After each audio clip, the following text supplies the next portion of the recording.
नमस्कार, मैं हूं आपके साथ पराग गुप्ता। आप सभी का स्वागत है। आज मध्य प्रदेश की 230 विधानसभा सीटों के लिए 71.43% वोटिंग दर्ज की गई है। इस बार 71.14% पुरुष वोटर्स ने मतदान किया, जबकि 71.19% महिला मतदाताओं ने मतदान किया। अगर सियासी समीकरण की बात की जाए तो साल 2023 में सत्ता का संग्राम में बीजेपी और कांग्रेस दोनों पार्टियों के लिए यह चुनाव किसी अग्नि परीक्षा से कम नहीं है। वोटर्स ने पिछली बार कांग्रेस की 15 महीने और बीजेपी की 3.5 साल की सरकार के कामकाज को देखा। इस बार जहां कमलनाथ और दिग्विजय सिंह जैसे कांग्रेस के दिग्गज नेताओं का भविष्य दांव पर है, तो वहीं बीजेपी के 3 केंद्रीय मंत्रियों और 4 सांसदों के सियासी भविष्य के लिए भी यह चुनाव काफी महत्वपूर्ण है। आज प्रदेश के तमाम दिग्गजों ने अपने मताधिकार का इस्तेमाल किया। केंद्रीय मंत्री ज्योतिरादित्य सिंधिया ने सीएम फेज को लेकर सवाल किया तो उन्होंने कहा कि वो मुख्यमंत्री की दौड़ में नहीं है। उधर इंदौर में पूर्व लोकसभा अध्यक्ष और बीजेपी नेता सुमित्रा महाजन ने भी मतदान किया, जबकि ग्वालियर में केंद्रीय मंत्री नरेंद्र सिंह तोमर ने मतदान किया। कांग्रेस नेता दिग्विजय सिंह और उनकी पत्नी अमृता राय ने भोपाल के मतदान केंद्र पर मतदान किया, जबकि कमलनाथ भी सपरिवार मतदान करने पहुंचे। उधर सीहोर में मुख्यमंत्री शिवराज सिंह ने अपने गांव जैत में पत्नी साधना सिंह, दोनों बेटे कार्तिकेय और कुणाल चौहान के साथ मतदान किया, जबकि मध्य प्रदेश में भिंड के महगांव क्षेत्र के मनहद गांव में मतदान केंद्र के बाहर पथराव होने से बीजेपी प्रत्याशी राकेश शुक्ला घायल हो गए। तो वहीं महू में तलवारबाजी की घटना भी सामने आई, जबकि एमपी के महगांव विधानसभा क्षेत्र में अज्ञात लोगों की गोलीबारी की खबरें भी सामने आई। तो ये कुछ चुनाव की तस्वीरें हम आपको दिखा रहे हैं। देखिए, एक महिला वोट करने के बाद स्याही का निशान दिखा रही है। बढ़ चढ़कर वोटर्स ने हिस्सा लिया है, महिलाओं ने बढ़ चढ़कर भागीदारी निभाई है, नौजवानों ने, फर्स्ट टाइम वोटर्स भी काफी सारे ग्राउंड पर हमारे संवाददाताओं ने जिनसे बातचीत की अपने अपने मुद्दों को लेकर पहुंचे। इस वक्त हमारे साथ 2 खास मेहमान जुड़ गए हैं, सीधा आपका परिचय कराएंगे। नीलाभ शुक्ला हैं कांग्रेस पार्टी से प्रवक्ता। नीलाभ जी, आपका बहुत स्वागत है इंडिया न्यूज में। हमारे साथ बीजेपी से प्रवक्ता मंजरी जैन है। मंजरी जी, आपका स्वागत है। सबसे पहले मंजरी जी, शुरुआत में आपके साथ ही कर रहा हूं, आज के वोटिंग परसेंटेज और वोटिंग को लेकर पहला रिएक्शन आपका चाहूंगा। देखिए, वोटिंग परसेंट अच्छा हुआ है और मैं समझती हूँ कि इसमें युवाओं का भी बहुत बड़ा योगदान रहा है और महिलाओं का भी। इस बार युवाओं ने और महिलाओं ने बढ़ चढ़कर इसमें हिस्सा लिया है। जो नए वोटर जुड़े उन्होंने भी बहुत अच्छे से मतदान किया है और बड़े उत्साह के साथ वो मतदान करने गए, तो ये बहुत अच्छी बात है। लोकतंत्र का महापर्व है और सबने अपने मताधिकार का उपयोग किया है। तो मैं समझती हूँ कि जो जनता चाहती है, जो जनता के मन में है, उसने अपने मत का प्रयोग किया है।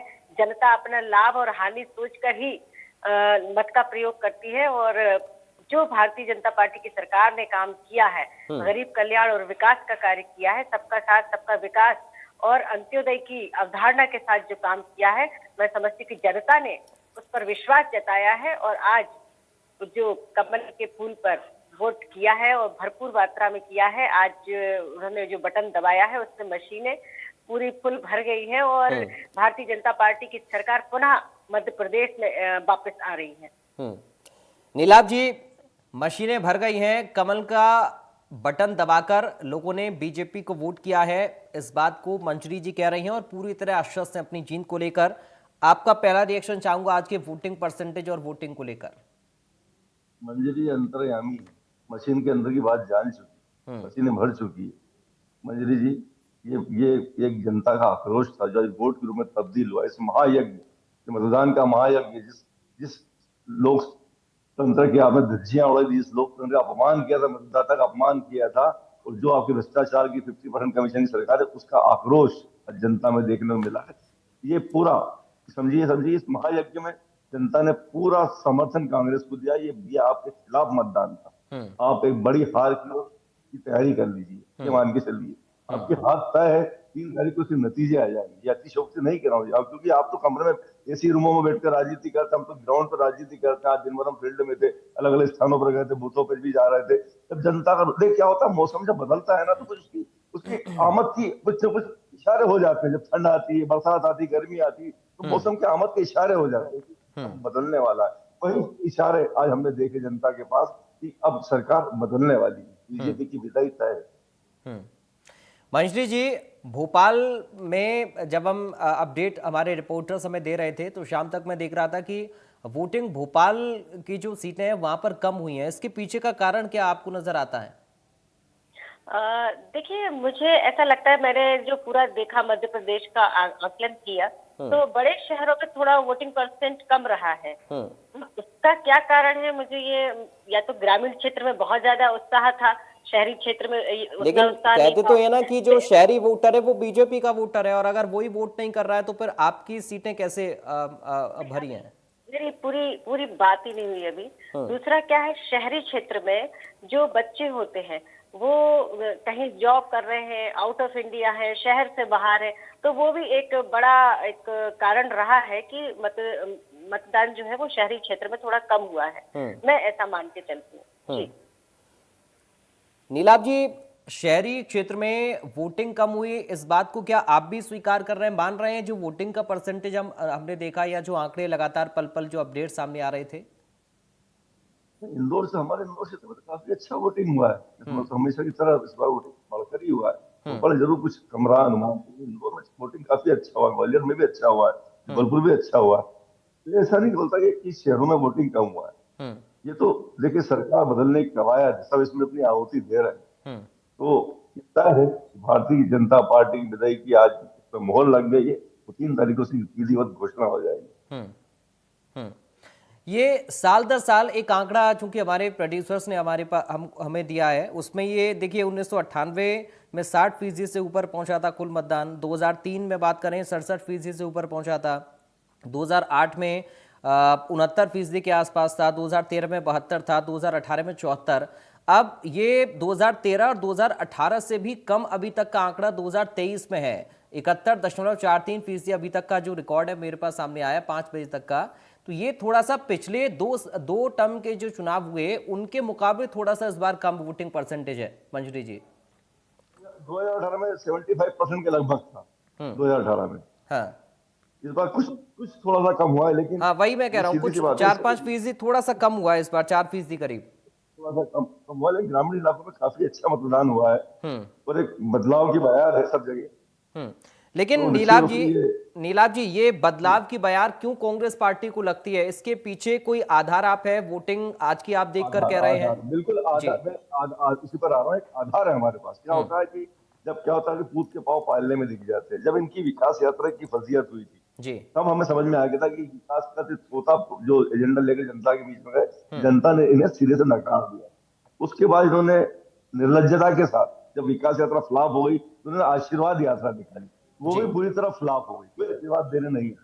फिर क्या हुआ, केंद्रीय नेतृत्व को समझ में आ गया कि ये प्रदेश नेतृत्व की बस की बात नहीं चुनाव लड़ना। उन्होंने पूरे सूत्र अपने हाथ में ले लिए अमित शाह जी ने। तो मुख्यमंत्री का चेहरा ही परिदृश्य से गायब कर दिया। तो मामा जी जो मंच पर बड़ी बड़ी घोषणाएं कर रहे थे, वो घोषणाएं थोती साबित हो गई। तो मामा जी का चेहरा ही परिदृश्य से गायब कर दिया गया। तो ये मान लिया गया था कि हार इन्होंने स्वीकार कर ली है। मुख्यमंत्री का चेहरा इन वक्त पर हटा दिया गया है और अमित शाह जी ने पूरे सूत्र अपने हाथ में ले लिए। यहाँ तक कि टिकट वितरण भी बाहरी विधायकों की रायशुमारी से किए गए। मैं आपको कई बार बता चुका हूँ, 230 बाहरी विधायक आए थे, उनसे गोपनीय रिपोर्ट ली थी, सर्वे लिया था, उसके बाद ही टिकट दिए गए थे। पूरा एक केंद्र ने चुनाव लड़ाया था मोदी जी के ऊपर। अब कहा मोदी जी की गारंटी, इन्होंने जो मैनिफेस्टो बनाया उसमें मोदी जी की गारंटी, भाजपा का भरोसा। अब मोदी जी की क्या गारंटी, जो लगातार जुमले फेंकते आ रहे हैं। उनके जो 2 करोड़ नौकरी की बात करते थे, आज तक नौकरी नहीं मिली। लेकिन वो चीन को लाल आग बीजेपी में के दिखाना लोग तो बोल सर चुके मोदी गारंटी का हैं। जिक्र कर रहे हैं ना इस बार। हाँ, तो गारंटी उसकी दी जाती है जिसकी गारंटी फुलफिल होती है, जिसकी जुबान पक्की होती है, जिसके कहे शब्द कार्य में बदल दिए जाते हैं। तो सिर्फ जबानी जमा खर्च होता है, उसकी गारंटी की क्या वक्त? अच्छा बताइए आप।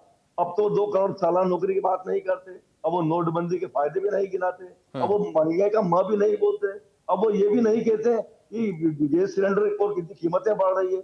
अब ये भी नहीं कहते रुपया गिरता है तो देश की साख गिरती, उस पर भी चलते।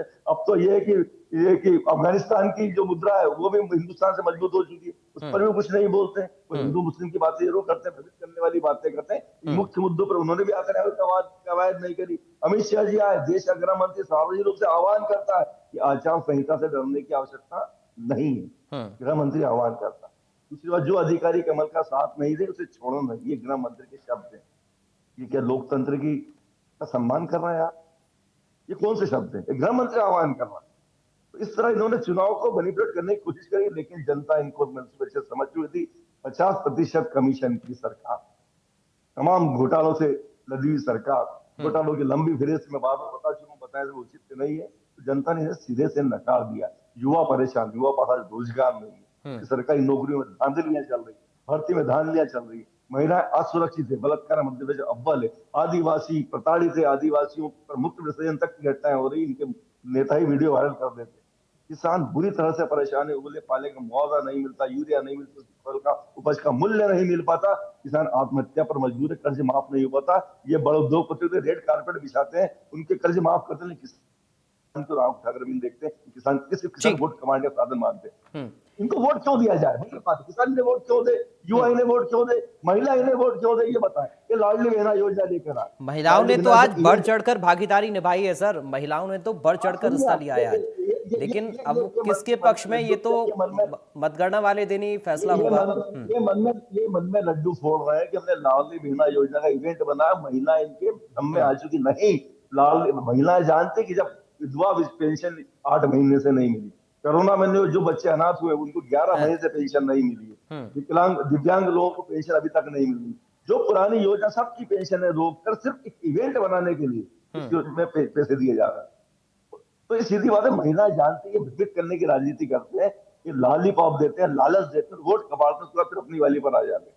तो जो ये मैंने बताया ना, पूरी बदलाव की बयार है, मौसम बदल रहा है, इसकी आहट हमने आज सुनी है। हम फील्ड में थे, हमने हर बूथ पर देखा है, हमने देखा है कि मौसम बदल, इसकी आहट हो चुकी है। मंजरी जी हंस रही हैं, बताइए हंसी का कारण। चूंकि नीलाभ जी कह रहे हैं मंजरी जी कि प्रदेश नेतृत्व पर ही देखिए बड़ा सवाल उन्होंने खड़ा कर दिया, कहा कि केंद्रीय नेताओं का चुनाव में आना और एक नया एक्सपेरिमेंट करना आप लोगों के लिए क्या संकेत देता है। नीलाभ जी की पूरी आवाज समझ में नहीं आ रही है, उनकी आवाज ठीक करिए। आपने आपके माध्यम से जो सवाल आया, नीलाभ जी ने जो कहा है वो उसका मैं जवाब दे रही हूँ कि उन्होंने बोला कि केंद्रीय नेतृत्व, तो केंद्रीय नेतृत्व क्या राहुल गांधी जी और प्रियंका गांधी जी नहीं आ रही क्या, मल्लिकार्जुन जी नहीं आ रहे क्या, इनका केंद्रीय नेतृत्व यहाँ प्रदेश में नहीं आया क्या सभाएं लेने। और हमारा जो शीर्ष नेतृत्व है जी, जो हमारा शीर्ष नेतृत्व है, तो पार्टी का हर शीर्ष नेतृत्व आता है और यहाँ की चुनावी सभाएं करते हैं, हर बार ही होता है। अभी कुछ नया ऐसा नहीं हुआ है कि इस बार कुछ नया हो गया। पहले भी हमारे जो राष्ट्रीय अध्यक्ष रहे, प्रधानमंत्री अभी मोदी जी है, पहले अटल बिहारी वाजपेयी जी थे, तब वो भी पूरे देश में घूमा करते थे और जहां जिस राज्य में चुनाव हुआ करता था वहां जाकर वो सभाएं लेते थे, मीटिंग्स लेते थे। तो इसमें कौन सी बुरी बात है, आपके नेता भी तो आ रहे हैं ना, केंद्रीय नेतृत्व आपका नहीं आ रहा है क्या? और अगर ले भी रहे तो आपको इससे दिक्कत क्या है? हर हर राजनीतिक दल की अपनी एक रणनीति है, अपने तरीके से वो काम करते हैं। अब नीलाभ कह रहे हैं कि मुख्यमंत्री का चेहरा ही गायब कर दिया आप लोगों ने, आपको भरोसा ही नहीं है अपने कामकाज पर। मुख्यमंत्री शिवराज सिंह चौहान जी वर्तमान में है अभी, तो हमें मुख्यमंत्री का चेहरा घोषित करने की जरूरत ही नहीं है। अब जब हमारी मेजोरिटी आएगी, शीर्ष नेतृत्व तय करेगा कि भाई शिवराज जी मुख्यमंत्री रहेंगे या कोई अन्य रहेगा। अब ये तो हमारे दल को तय करना है, आपको इसकी चिंता क्यों है? आपके यहाँ तो दिग्विजय सिंह जी और कमलनाथ जी आपस में इसलिए लड़ झगड़ रहे हैं कि वो अपने अपने बेटे को स्थापित करना चाहते हैं, वो अपने बेटे को मुख्यमंत्री बनाना चाहते हैं, वो अपने बेटे को मुख्यमंत्री बनाना चाहते हैं। आपके यहाँ की लड़ाई है, फिर फुटबॉल की नौबत आ गई है आपके यहाँ। तो ये तो फिर कांग्रेस पार्टी के लोग भी कह रहे हैं कि सिंधिया जी को आप ले तो आए, लेकिन फिर उसमें भी अलग अलग, दिग्विजय सिंह कहते हैं कि शिवराज भाजपा, महाराज भाजपा, नाराज भाजपा और पता नहीं क्या क्या नारा देते हैं वो। हाँ, अब वो उनका मुंह है, वो कुछ भी बोलेंगे, लेकिन हमारे यहाँ ऐसा कुछ नहीं। हमारे यहाँ संगठन सर्वोपरि है, बड़े से बड़ा नेता भी हमारे यहाँ कार्यकर्ता के रूप में कार्य करता है, बस आते जाते रहते हैं, लेकिन पार्टी का बड़े, चाहे वो प्रधानमंत्री मोदी जी क्यों ना हो, वो भी भारतीय जनता पार्टी के कार्यकर्ता है। और जो हमारी चुनाव कमेटी तय करेगी कि ज्योतिरादित्य जी की क्या भूमिका होनी चाहिए और क्या भूमिका है, वो हमारी पार्टी ने तय किया। आज ज्योतिरादित्य जी आए हैं तो उनको जितना सम्मान मिलना चाहिए सम्मान मिल रहा है, और आगे भी उनकी भूमिका क्या होगी वो हमारा नेतृत्व तय करेगा। आप उसकी चिंता छोड़ दीजिए, आप अपनी पार्टी की चिंता करिए कि दिग्विजय सिंह जी क्या करेंगे, कमलनाथ जी क्या करेंगे। आपके यहाँ से तो आपने राहुल जो अजय सिंह जी है उनको गायब कर दिया, उनकी एक सभा नहीं हुई। अरुण यादव जी की एक सभा नहीं हुई। आपके यहाँ तो कोई नेताओं का अता पता नहीं चला। हमारे यहाँ तो पूरा जो नेतृत्व है, पूरे जो प्रदेश का नेतृत्व हो और चाहे केंद्र का, सबने एकजुट होकर चुनाव लड़ा है। तो उसके जो परिणाम आने वाले हैं बहुत ही सकारात्मक आने वाले हैं। और ये जो वोट परसेंट बढ़ा है वो जो हमारी लाडली बहना है, जो हमारा युवा है, उसने ये वोट परसेंट बढ़ाया है और इस लोकतंत्र के पर्व में बढ़ चढ़कर हिस्सा लिया है। और ये जनता अच्छी तरीके से जानती है कि उसका लाभ किस में है, किस सरकार ने स्थायी सरकार दी है, किस सरकार ने गरीब कल्याण की बात की है, किस सरकार ने आम आदमी की बात की है, किस सरकार ने विकास किया है, उस पर वो भरोसा करेंगे। और अब हम कुछ भी, आप नीलाभ जी इल्जामात लगाइए, जो भी था वो तय हो चुका है और उन पेटियों में जा चुका है। बस आप तो ये तय कर लीजिए कि आप ईवीएम के ऊपर फिर से उंगली तो नहीं उठाएंगे। ठीक है, नीलाभ जी कुछ कहना चाह रहे हैं? नीलाभ जी रखिए अपनी बात। जी मैं मेरी भारतीय जनता पार्टी की बहन का सिलसिलेवार जवाब दे दूं। इन्होंने कहा कि हमारे भी नेतृत्व के लोग आते हैं, सोनिया जी का, प्रियंका जी आएंगे, राहुल जी आएंगे। चुनाव मैं ठीक कराता हूँ इसको, मैं ठीक कराता हूँ। एक तो उनकी नीलाभ जी आप बोलिए। हाँ जी, देखिए हमारे जो नेतृत्व, केंद्रीय नेतृत्व लोग आते हैं, वो अपने प्रत्याशियों का हौसला अफजाई करने के लिए, उन्हें प्रोत्साहन करने के लिए, उत्साहवर्धन के लिए आते हैं। चुनाव में टिकट वितरण या हस्तक्षेप वो नहीं करते। ये तो पूरा चुनाव को कैप्चर कर लिया गया था इनके संगठन में। यहाँ पर इस संगठन का कहीं कोई दखल नहीं था। टिकट बांटेंगे अमित शाह, सभा करेंगे अमित शाह, चुनाव कमेटी बनाएंगे अमित शाह जी।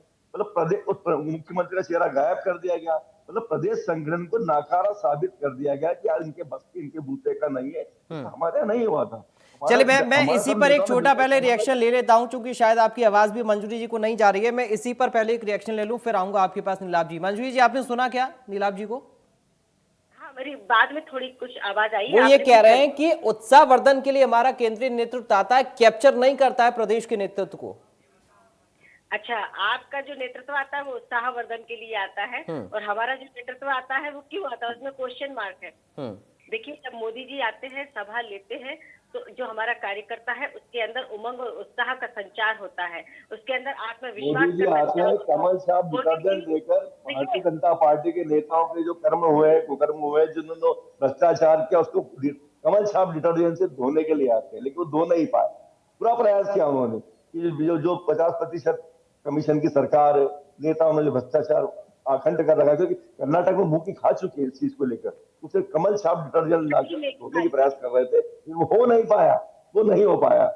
आखिर जिन्हें जो 50% कमीशन की सरकार है, जनता ने उसका मुंह तोड़ जवाब दिया है, जो आपको ईवीएम में आज बंद मिलेगा। 3 तारीख को इसका नतीजा आपके सामने आएंगे। मंजरी जी, हम आपको आमंत्रित करते हैं। चलिए मैं मंजरी जी कंप्लीट कर लीजिए आप जी। मैं ये बताना चाहती कि 15 महीने जब आपकी सरकार रही तो आपने भ्रष्टाचार का अड्डा बना दिया था वल्लभ भवन। आपने बताइए तो आपने उस पर कार्रवाई क्यों नहीं करी? आपको लगता है हमने भ्रष्टाचार किया? तो आपकी सरकार थी, 3.5 साल 4 साल हो चुके हैं, आपने क्यों नहीं भ्रष्टाचार को उजागर किया? क्यों नहीं हमारे ऊपर कार्रवाई की? ईडी आपके इशारे पर चलती है, इनकम टैक्स आपके इशारे पर चलती है, पुलिस आपके इशारे पर चलती है, तो आपने क्यों नहीं कार्रवाई की? बताइए। आप छोटे छोटे आरोप लगा रहे हैं, आपका सबूत नहीं है, आप कार्रवाई कर सकते थे। ठीक है, मंजरी जी कंप्लीट करिए। मंजूरी कंप्लीट करिए, लेकिन उससे पहले एक बात मैं कहना चाहूंगा। चूंकि नीलाभ जी कह रहे हैं कार्रवाई, चूंकि नीलाभ जी कार्रवाई अगर होती है तो फिर ये भी तो मुद्दा बनाया जाता है ना आप लोगों की तरफ से कि चुनाव के समय देखिए कार्रवाई कर रहे हैं। देखिए, जब झूठी कार्रवाई होती है तो मुद्दा बनाया जाए, जब इन पर तथ्यहीन आरोप लगा रहे हैं, चलिए तो आप कार्रवाई करते। अब आपके नरेंद्र सिंह तोमर जी के बेटे का वीडियो वायरल हो रहा है, जो पहले 50 करोड़ 100 करोड़ फिर अरबों की बातें करने लगे। तो क्यों नहीं इनकी कार्रवाई होती? क्यों नहीं इनके खातों की जांच होती? बताइए, आप दूध का दूध पानी का पानी कीजिए ना, क्यों नहीं करते? दूध का दूध पानी का पानी तो जनता ने कर दिया, अब तो कैद हो गई, किस्मत कैद हो गई। कौन सत्ता में आएगा, कौन सरकार बनाएगा, ये सब तय हो गया। अब बस मत खुलना बाकी है। मंजरी जी बहुत जल्दी से फाइनल करिए। जी, मैं ये बताना चाहती हूँ कि आप जो बात कर रहे हैं कि नरेंद्र सिंह तोमर जी वाली, तो उन्होंने एफआईआर दर्ज कराई है। अब जब कार्रवाई होती है तो इनके ही नेता ये रोते फिरते सरकार हैं कि की हमारे तरफ से ईडी की लगा कार्रवाई दी है। क्यों नहीं होती? तो इनके खातों की नेता जांच क्यों नहीं नीलाभ जी होती? थोड़ा सा रुकिए, मैं फोरेंसिक एक जांच फाइनल क्यों रिएक्शन मंजरी जी से ले लूं, फिर आपके पास आऊंगा फाइनल लेने। इनके नेता जमानत पर घूम रहे हैं, जिनकी ये चरण वंदना करते हैं, महिमा मंडित करते हैं। तो जब कार्रवाई होती है तो कहते हैं हमारे पीछे ईडी क्यों पड़ गई। और चाहे वो आम आदमी पार्टी हो, अभी नीतीश कुमार जी ने जो भरे विधानसभा में जो वक्तव्य दिया, उसके इनका शीर्ष नेता। अच्छा मंजरी जी, बहुत बहुत जल्दी से फाइनल एक छोटा रिएक्शन। अब मैं छोटा रिएक्शन 230 विधानसभा सीटों पर चाहूंगा। आप लोग कितने की उम्मीद लगाकर बैठे हुए हैं? क्योंकि पिछली बार देखिए जी 150 पार। 150 पार। चलिए नीलाभ जी फाइनल रिएक्शन आपका। हमारा आशा था कि 150-55 के आसपास सीट लेकर आएंगे, लेकिन आज जो मतदान हुआ है और जिस तरह हमने ग्राउंड लेवल रिपोर्ट है मालूम पड़ी, ये मान के चले कि हमारी 170-80 के आसपास सीटें आएंगी। तो हमारी सरकार बन रही है, भारी बहुमत के साथ बन रही, जनता का भरपूर आशीर्वाद मिला है। तो भारतीय जनता पार्टी को प्रदेश की जनता ने आईना दिखाने का। चले मुंगेरी लाल के हसीन सपने देखते रहिए नीलाभ जी। सरकार भारतीय जनता पार्टी की आ रही, ऑन द रिकॉर्ड बोल रही हूँ, लिख के रख लीजिए, इसको सेव करके रख लीजिए। चलिए दोनों प्रवक्ता मुस्कुराते हुए, अच्छी बात है, एक सकारात्मक बहस हुई। और आने वाले वक्त में अब कुछ ही दिनों का वक्त है, क्योंकि जब मतपेटी खुलेंगी, ईवीएम खुलेंगी, तो तय होगा कि जनता ने किसको मौका दिया, किसको वोट किया। बहुत शुक्रिया नीलाभ शुक्ला जी आपका, मंजरी जैन जी आपका बहुत शुक्रिया। आज के वोटिंग परसेंटेज को लेकर लगातार हमने चर्चा की है पूरे दिन भर। जैसे जैसे अपडेट सामने आता रहा वैसे वैसे हम चर्चा भी करते रहे, और आखिरकार अब जो किस्मत का फैसला है सभी उम्मीदवारों की, वो कैद हो चुका है। जनता ने अपना फैसला दे दिया है, केवल उस फैसले का ऐलान होना बाकी है जो मतगणना के दिन होगा। फिलहाल अभी के लिए इस खास पेशकश से मुझे दीजिए इजाजत। बाकी खबरों के लिए आप बने रहिए।